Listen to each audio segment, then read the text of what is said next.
bienvenida a esta casa editorial. Muchas gracias, ¿Cómo Gastón. estás? Muy bien, gracias, muy contenta de estar aquí. Qué bueno que nos visitas por Chiapas.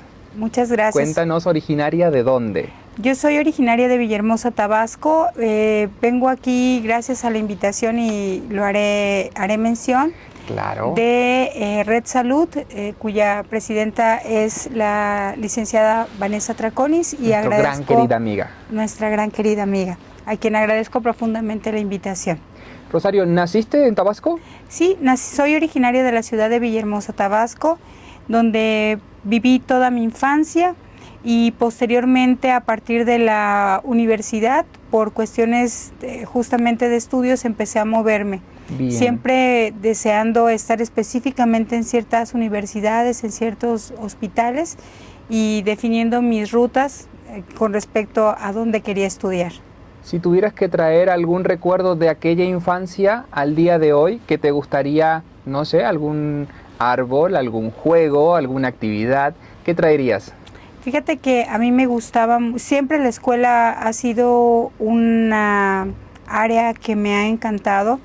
Me gustaba mucho por las mañanas, íbamos a la escuela, yo con mi hermano, tengo un hermano que es 2 años menor que yo y con un primo que es 3 años menor que yo y algunos vecinitos y todos caminábamos unas 2 cuadras juntos. Yo era la líder del grupito porque era la más grande, tenía aproximadamente unos 9 años, todos los demás eran más pequeños. Y realmente ese camino, llegar a la escuela era muy, muy bello, llegar a la escuela y escuchar a los niños gritar, corriendo de alegría, jugando, y luego cuando sonaba el timbre y salían corriendo todos y gritaban a sus salones, después el recreo. En fin, esa etapa de la primaria, por ejemplo, para mí fue una etapa muy, muy hermosa. No es para menos. Bueno, en ese recorrido, en esa historia, ¿cuándo crees que empezó a pasar por tu cabeza lo que estudiaste, a lo que te dedicas hoy en día, para que vayamos entrando en tema? Es muy interesante que desde que yo era muy pequeñita, yo recuerdo mi primer imagen de memoria de la edad de 3 meses, de 1 mes de edad. Okay. Y yo recuerdo ese primer recuerdo, estaba yo en un hospital justamente.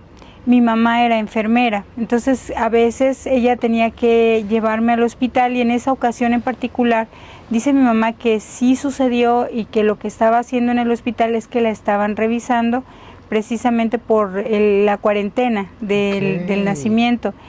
A partir de ahí todos, siempre observaba en mi familia hay médicos, casi todos los hermanos de mi madre son médicos o enfermeras, están relacionados con el sistema de salud y pues desde ahí, por observación, por imitación, por deseo de parecerme a tal o cual tío o tía, es que surge mi primer acercamiento hacia la salud, al cuidado de la salud. Terminas de estudiar y ¿cuándo decides la profesión que...? Yo estudié la primaria en mi estado, la secundaria también. Cuando pasas de la secundaria al bachillerato, sí, escoges una carrera técnica. Estudié en un CEBETIS y escogí para estar en el hospital el área de químico farmacobiólogo. Entonces hice la preparatoria siendo también técnica en laboratorio y ahí cayó el amor profundo por todo lo relacionado con el cuidado de la salud. Eso te iba a preguntar, ¿no? ¿Qué incentivaba? Porque además eran carreras que no eran tan conocidas y que además no son tan conocidas. Ah, ok. La primera carrera es medicina, que es bastante popular, pero después de que estudié medicina, ya terminé la carrera de medicina, yo quería inicialmente ser pediatra, pero durante mi servicio social, durante mi internado, tuve la suerte y bendición de conocer a 2 niños en el hospital que tenían problemas de salud terminales relacionados con insuficiencia renal. Entonces me hice muy amiguita de los niños. Yo ya era una adulta, evidentemente, ya estaba haciendo mi internado. Y estos chicos tenían aproximadamente como 6 y 7 años. Desafortunadamente tuvieron un desenlace fatal en días consecutivos. Entonces, en ese instante, cuando falleció el segundo bebé, el segundo niño, recuerdo perfecto sus nombres y sus caritas. Yo dije, no puedo ser pediatra porque yo voy a vivir triste el resto de mi vida. Pasó el tiempo en el mismo internado y yo no tenía claro qué especialidad quería, pero a mí me gustaron siempre los niños y me gustaba lo quirúrgico. Cuando roté por ginecología y obstetricia dije, bueno, aquí voy a tener la oportunidad de ver niños y también de ser quirúrgica, y fue ahí donde decidí la carrera de ginecología y obstetricia como primera intención. Claro. Mi ideal era estudiar en la escuela médico-militar desde la carrera de medicina, pero mi mamá no me dejó para la carrera, pero en la especialidad yo dije, aunque no me deje, yo voy a tomar esta carrera en el lugar que yo deseo. Entonces hice todos los trámites y quedé en la escuela militar.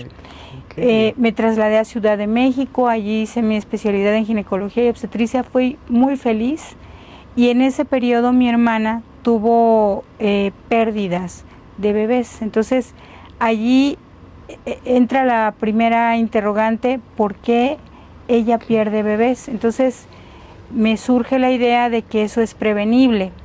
Y durante mi especialidad en Ciudad de México, la verdad que tuve maestros extraordinarios especializados en medicina materno-fetal, en aquel tiempo se llamaba perinatología, y ellos, la verdad, uno de ellos en particular me incentivó a que yo buscara irme al mejor lugar del mundo. Entonces yo le dije, maestro, pero ¿será que yo voy a poder? Y él me dijo, Rosario, si no vas es porque tú no crees en ti, pero tienes absolutamente todo. Yo te avalo para que tú vayas. Entonces ahí cambió el switch de mi cerebro. Empecé a investigar. En aquel tiempo no existían el internet como existe actualmente, entonces había que hacer investigaciones hablando por teléfono, escribiendo cartas, esperando el correo. Logré hacer mis investigaciones y decidí irme a hacer la subespecialidad en medicina y cirugía fetal al mejor lugar del mundo, que es en Inglaterra, en la Fetal Medicine Foundation, con el padre de la medicina fetal, que es el profesor Kypros Nicolaides. ¿Cómo fue esa experiencia desde el primer momento en que llegaste? Maravillosa, extraordinaria. El primer día, desde la entrevista con el profesor, la primera vez, porque antes de irme fui a conocerlo a Chicago. Buscando esta investigación que te comento, vi que él iba a estar en Chicago, entonces en un congreso internacional, y dije, no, pues yo quiero conocerlo y quiero entrevistarme con él y ver si realmente podría yo acceder a este programa. Fui a Chicago y estando él terminando de dar una conferencia, me acerqué y le dije, hola profesor, soy Rosario García Mandujano de Villahermosa, Tabasco, es una ciudad que está en México, y quisiera ser fellow de la subespecialidad de medicina y cirugía fetal. Ahí me hizo una entrevista muy rápida y me dijo, bueno, ¿cuándo vas a Londres? Ay, yo dije, ¿de verdad? Bueno, pues déjeme organizarme. Me organicé y al año siguiente fui a Londres. Tuve mi entrevista en Londres, presenté algunos exámenes, logré la beca de la Fetal Medicine Foundation, regresé a México, busqué una beca de CONACYT porque realmente vivir en Inglaterra es muy caro. Muy costoso. Y pues fui aceptada. El primer día que llegué al hospital yo estaba en el cielo, literalmente para mí fue el cielo se abrió ante mis ojos.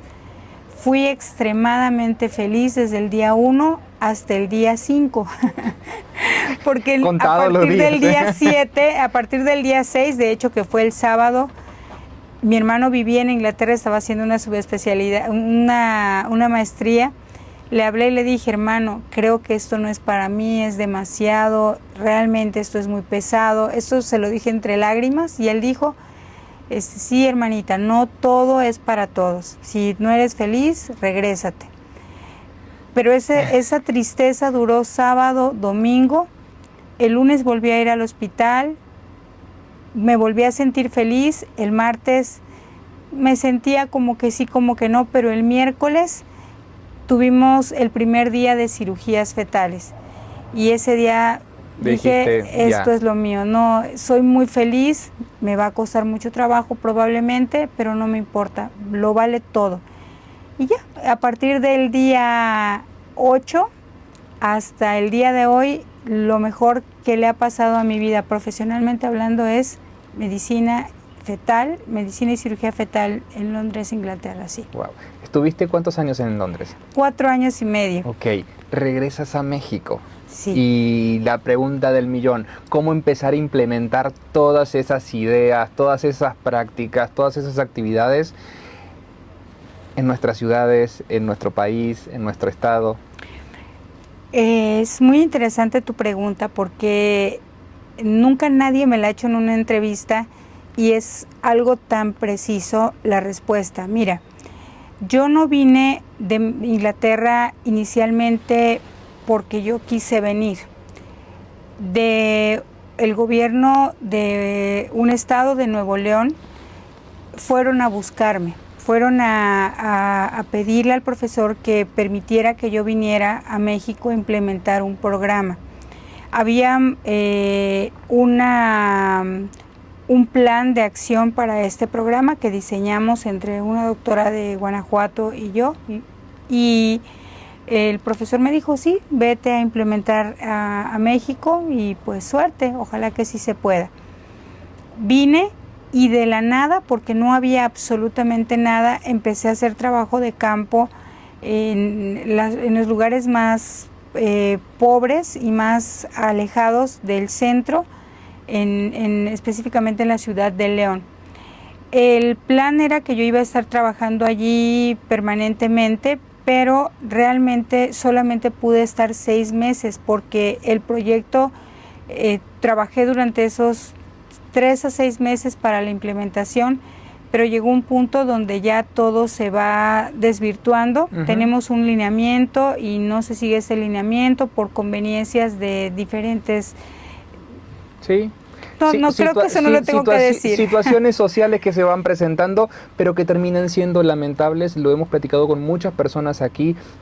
Vez pasada me tocaba platicar también con una arqueóloga que me decía, cuando hicimos el mejor descubrimiento, a los 2 meses ya no teníamos ni siquiera para el pasaje. Es correcto. ¿Por qué? Porque las situaciones sociales cambian todo el tiempo y de verdad, justamente, y esta es una parte muy importante, ir afuera, capacitarse, venir, querer implementar todas esas actividades y que no funcione, sí pega no solamente la parte del ego, porque sí pega el ego, pero la parte profesional, sin lugar a dudas. Sí, es correcto. Definitivamente, fíjate que como que yo con mi ego he hecho un trabajo muy positivo, no me pega tan rápido, pero sí me dio el regalo de que aprendí en una primera instancia cómo se mueven las cosas en México.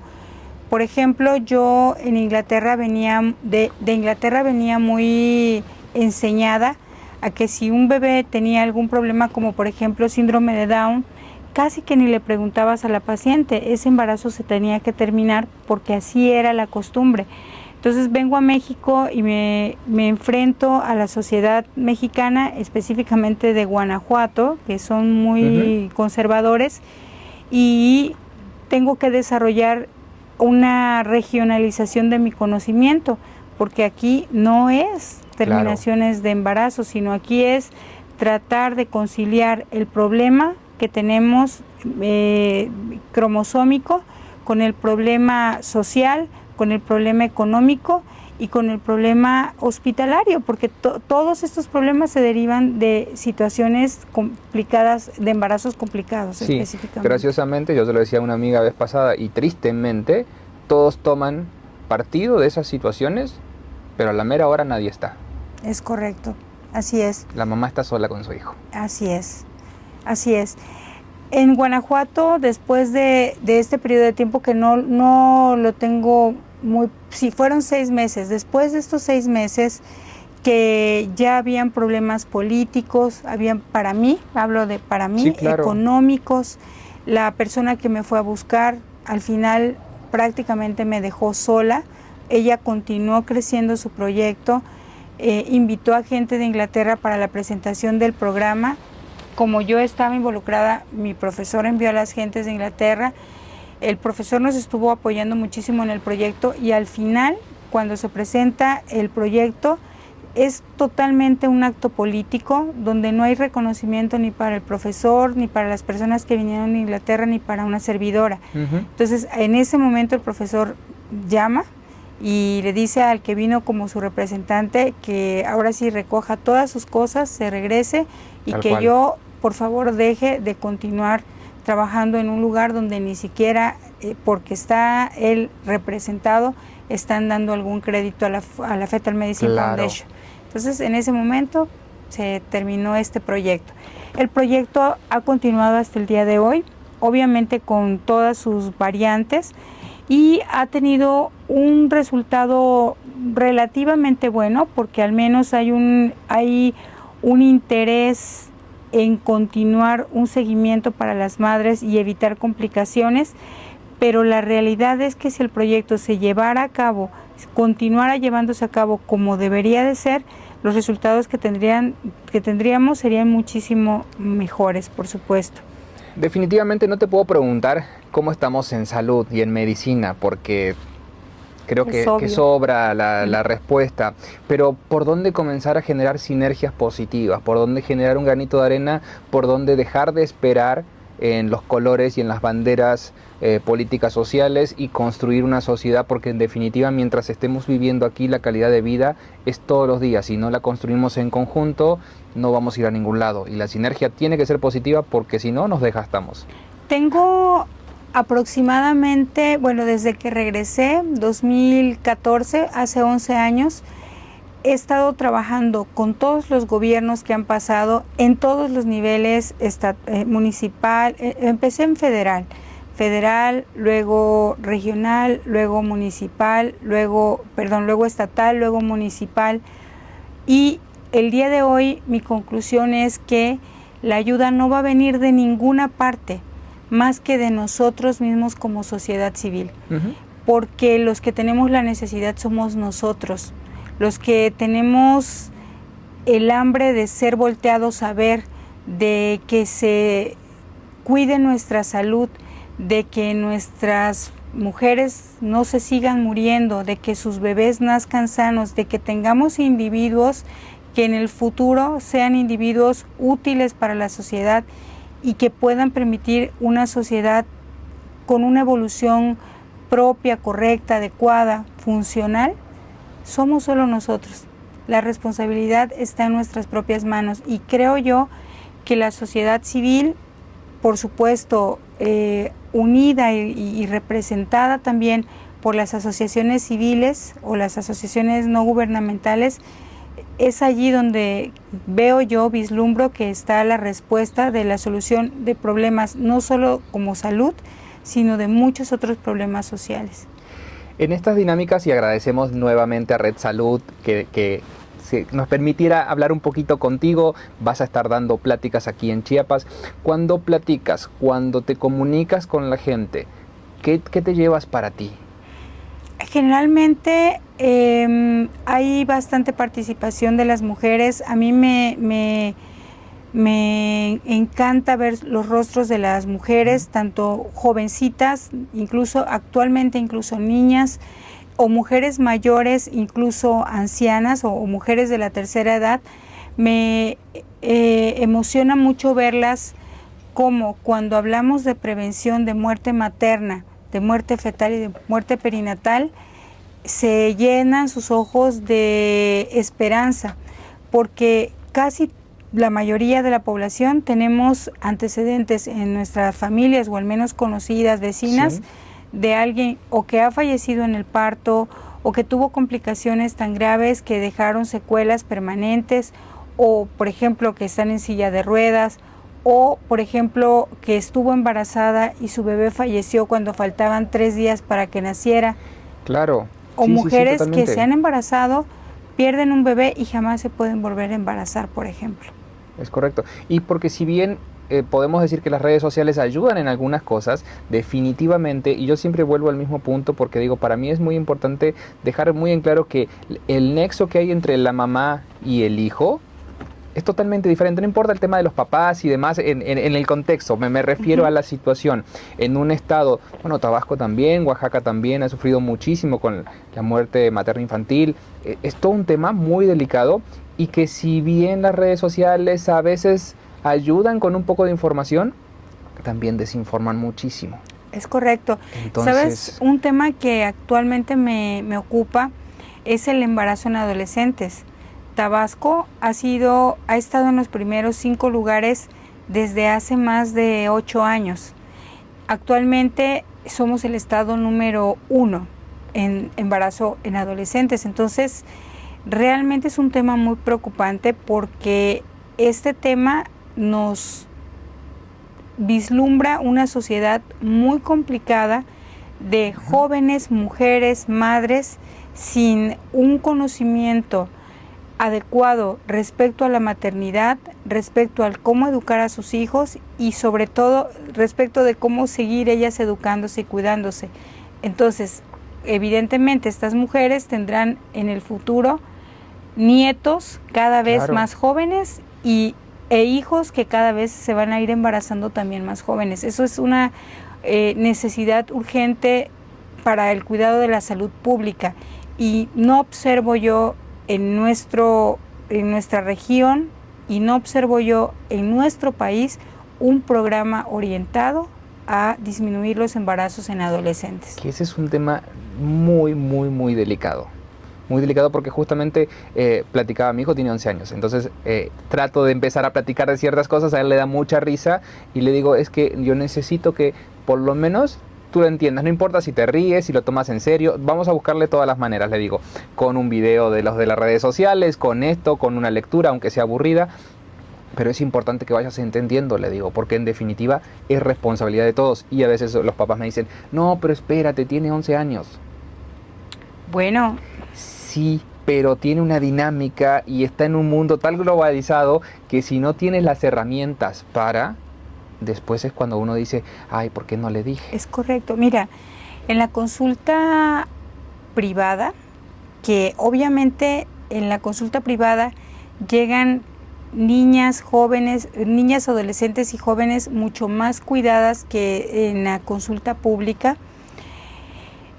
La vida sexual activa actualmente se empieza en promedio, no en promedio, pero la vida sexual activa se empieza en muchos de los casos desde la infancia, desde que los niños tienen 9 años. Entonces es alarmante porque además son niños que no tienen una idea de qué es ni siquiera lo que están haciendo y las consecuencias que esto puede traer.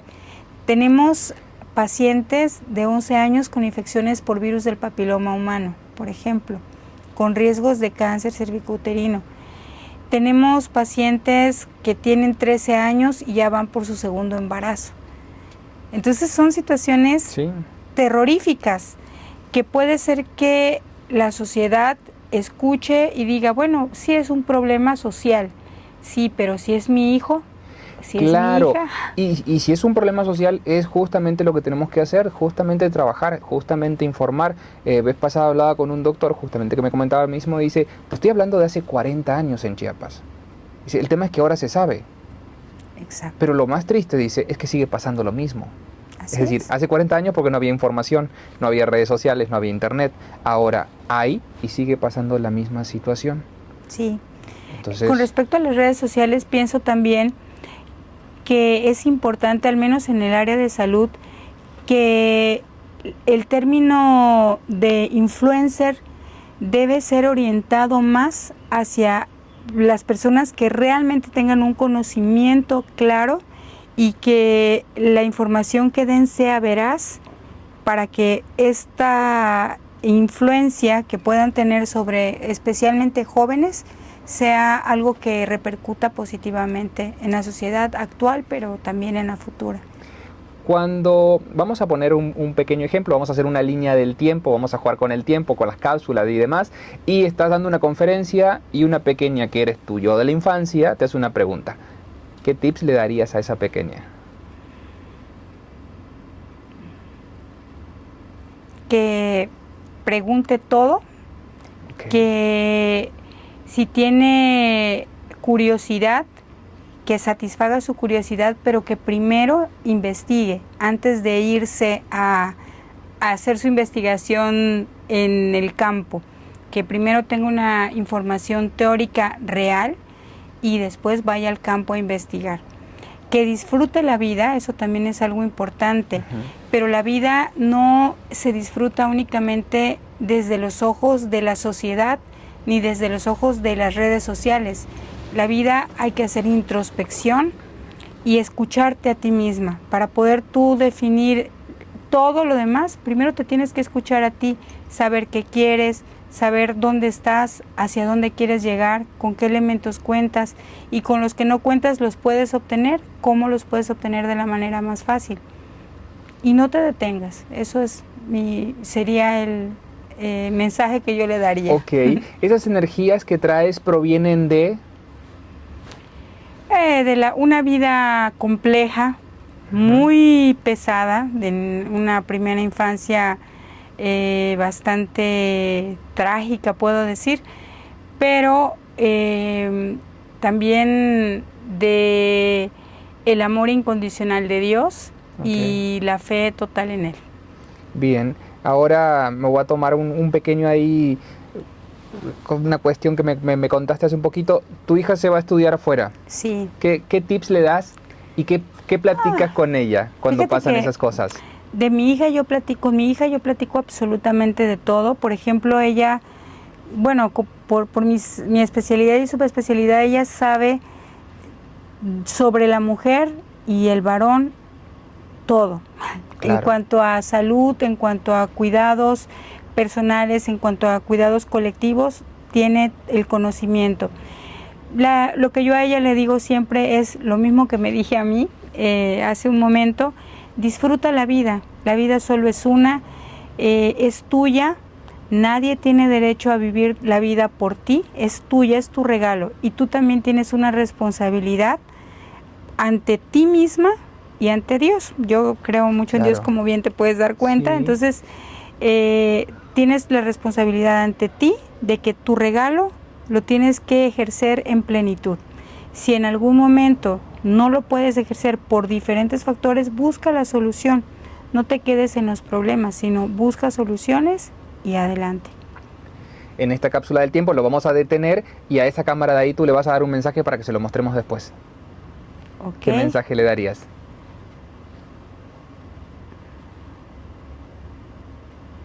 Ok.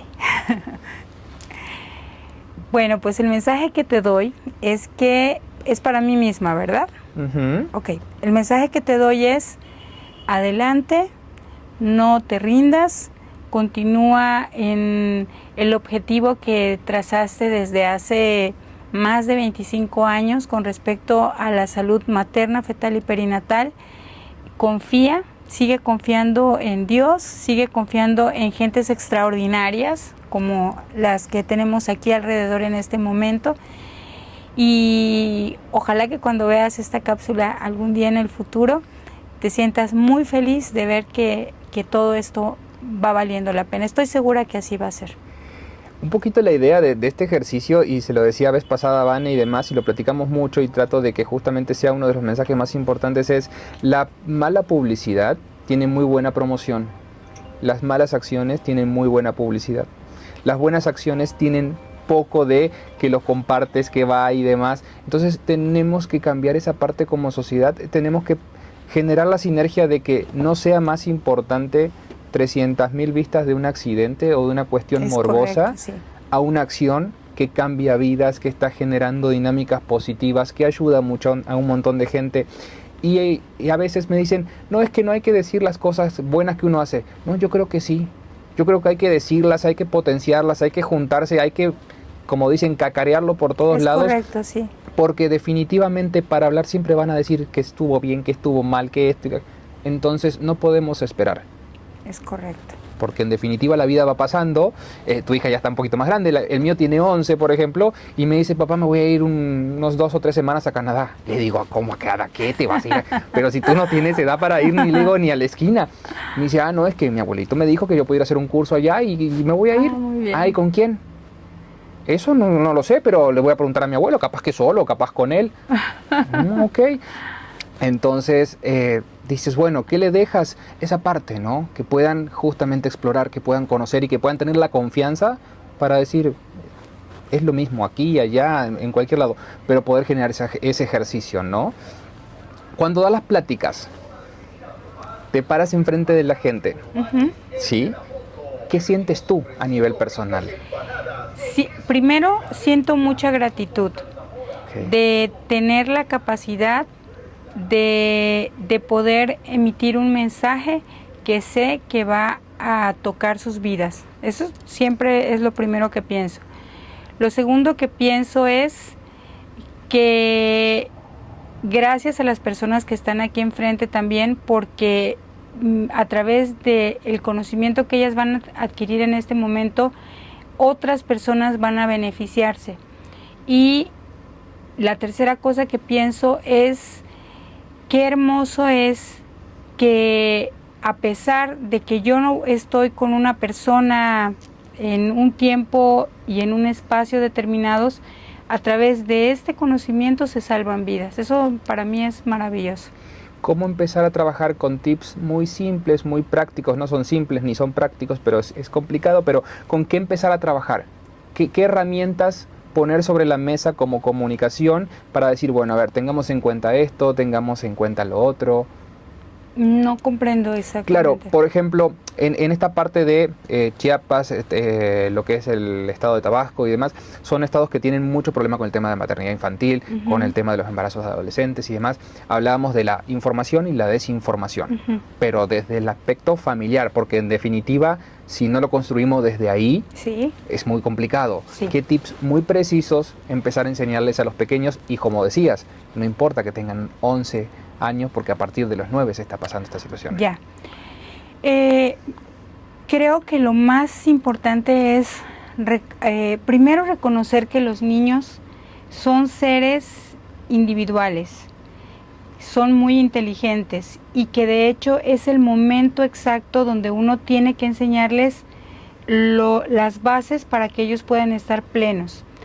1, 2, enseñarles sobre la sexualidad desde muy pequeños, porque actualmente si nosotros no se los enseñamos de manera organizada, como decía hace un rato, con una influencia positiva, las redes sociales, la televisión y sus compañeros se los van a enseñar desde una visión distorsionada.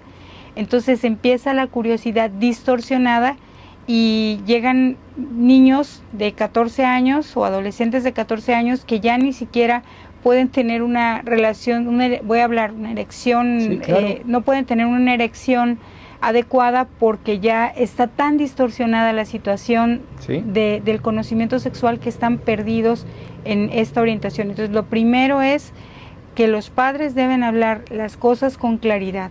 Las áreas genitales se llaman áreas genitales, no se llaman las cositas. El pene se llama pene, los testículos, se llaman testículos, la vulva se llama vulva, la vagina se llama vagina, no se llaman como los otros 20,000 nombres que les adjudicamos por no, por seguir, por continuar esto como si fuesen temas tabús. Sí, tal cual, tal cual. ¿Qué sigue a nivel profesional? Bueno, pues tengo muchos proyectos que están en evolución siempre.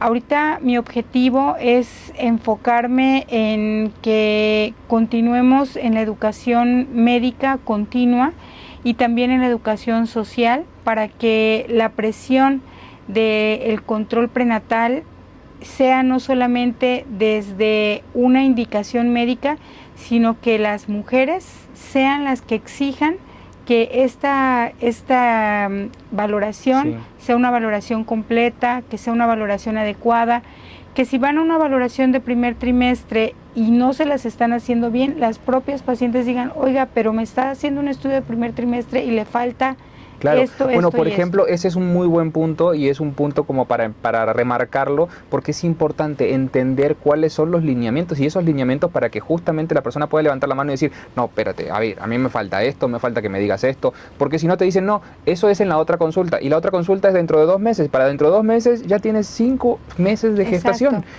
No es lo mismo. No es lo y mismo. es muy importante justamente que ese proceso sea sano, porque bueno, lo que decías, en otros lugares ese proceso es muy cuidado. Es correcto. Y aquí sí. depende mucho de la situación económica, social que tengas.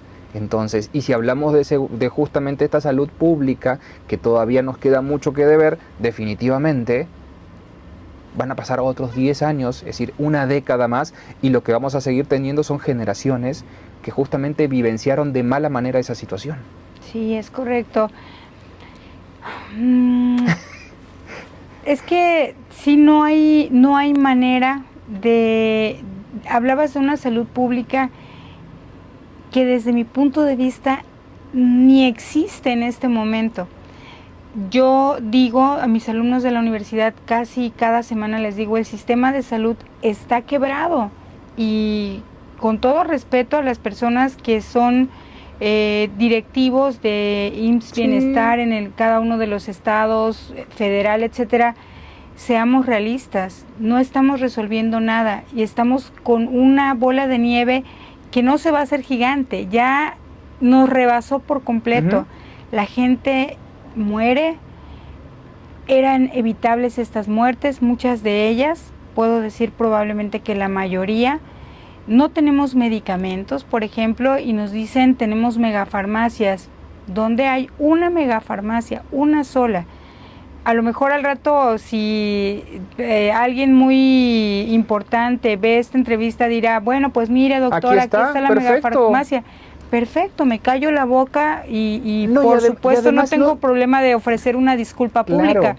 pero a ver, es un reto, donde hay una Tal sola cual. megafarmacia. Y además no se trata de sumar, uno no lo dice de la perspectiva Así de, es. si uno regresó, si uno quiere construir y demás, no habla desde la perspectiva de destruir, Es habla correcto. desde la perspectiva de sumar, que haya una super mega farmacia aquí, en Tabasco, en Oaxaca, que haya en todos los estados de la República, no 1, 2, 3, 5, pero eso no alcanza. Es correcto. Es todo un proceso. Es correcto. Digo, lo hemos platicado muchas veces con Vane y tú dices, bueno, qué tenacidad de esa mujer. Qué testarudez, diría mi abuelo, Sí. de seguir mientras todos van para el otro lado. Sí. Y tú dices, bueno, pero eso es lo que hace el cambio. Es correcto. Es lo mismo que pasa con medicina fetal, con salud fetal. Mi tema, digamos, es el tamizaje del primer trimestre. Llevo con esto prácticamente desde que regresé de Inglaterra. Todos los días de mi vida es tamizaje del primer trimestre. Es la solución para los problemas, y fíjate lo que estoy diciendo, es la solución para los problemas obstétricos generales. Disminuiría costos, políticamente es una gran trampolín para la persona que lo tome, pero no les interesa. ¿Por qué? No lo entiendo. Realmente la única explicación que veo es que no hay un verdadero interés porque eso se solucione. Y porque, como platicábamos tal vez cuando empezamos, y son improvisaciones, e improvisando no vamos a lograr mucho. Entonces tenemos que trabajar mucho en esta parte. Doctora, en equipo, perdón, muchísimas gracias, de verdad. Sí, en el equipo, en amalgamar, en hacer esta sinergia, en generar estas dinámicas. Creo que le vamos a decir a Red Salud que te traigan como 2 o 3 veces más para que hagamos cápsulas y demás, porque creo que informar es la parte y la responsabilidad que tenemos, llegar a todos los rincones, llegar a todos los lugarcitos, que nadie tenga la duda, porque en definitiva, yo el otro día le decía a mi hijo, digo, justamente el tema de que sí, ahora tú tienes acceso a redes sociales, pero como no te enseñaron a usar las redes sociales tampoco, tú no sabes utilizarlas como algo que te sirva como información. Hoy las redes sociales te alimentan de videos, chistes, gracias y ya. Y justamente es la influencia que están recibiendo ellos. Es correcto. No es lo que están aprendiendo en redes sociales. No ves los niños jugando en redes sociales algo que tenga que ver con educación sexual. Es correcto. ¿sí? Y eso creo que es la parte de que nosotros tenemos que dejarle por lo menos los primeros pininos o los últimos pininos que nos queden para que ellos vayan alivianando el camino y transformen definitivamente cada ciudad, cada estado y cada, diríamos, todo lo que es nuestra nación para que esté mejor, ¿no? Sí. A nivel personal, ¿te quedas en México? ¿Te vas? No, por el momento mi plan es estar en México al menos unos 10 años más, Ok.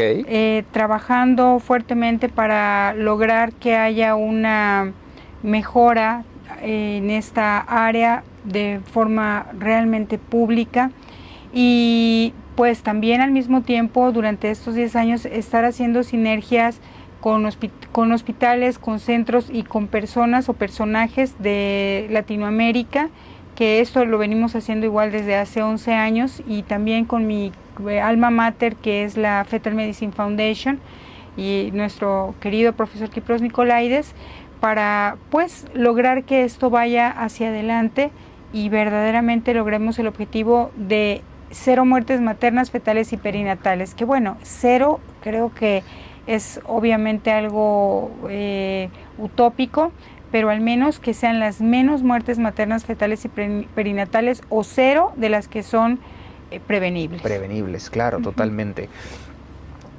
¿Qué ves cuando te ves? Hay una canción que me gusta mucho y es esa, y por eso siempre lo pregunto. Me dicen, ¿por qué preguntas esas cosas? Le digo, porque es una canción que me gusta mucho, me representa mucho, y siempre digo, ¿qué ves cuando te ves en la mañana? ¿Despiertas, te levantas, te miras al espejo? Bueno, yo realmente, hablaba hace rato de mi ego. Cuando me levanto en las mañanas yo veo belleza y doy gracias a Dios por la vida. Siempre, fíjate que yo tengo un regalo hermoso, que yo vivo en gratitud. Y entonces todo lo que veo puede ser que sea negativo. No es que niegue la realidad, pero trato de buscar la razón de la negatividad para ver qué es lo que hay que aprender allí.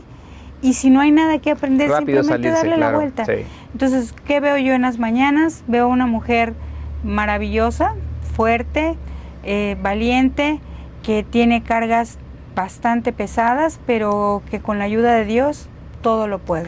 ¿Qué mensaje para la pequeña en esta nueva etapa? Nuevamente, para la pequeña mi hija. No, tu hija.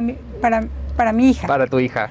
Es que el único mensaje que yo tengo para mi hija es que sea feliz, que sea libre, que viva, que no se preocupe por que le guste a los demás, que se guste a ella misma y que de allí todo lo demás viene. Y si hay gente a la que no le gusta, no tiene por qué buscar esa aceptación. Obviamente, todo esto bajo la premisa del respeto a uno mismo y el respeto hacia los demás, por supuesto. Rosario, te voy a agradecer por 2 cosas. Primero, por regresar de Londres y por seguir generando esta dinámica positiva, por seguir sumando, por generar este granito de arena, por hacer la diferencia, porque estoy convencido, como te decía, que somos más los buenos y que entre todos podemos cambiar la dinámica que tenemos socialmente hablando.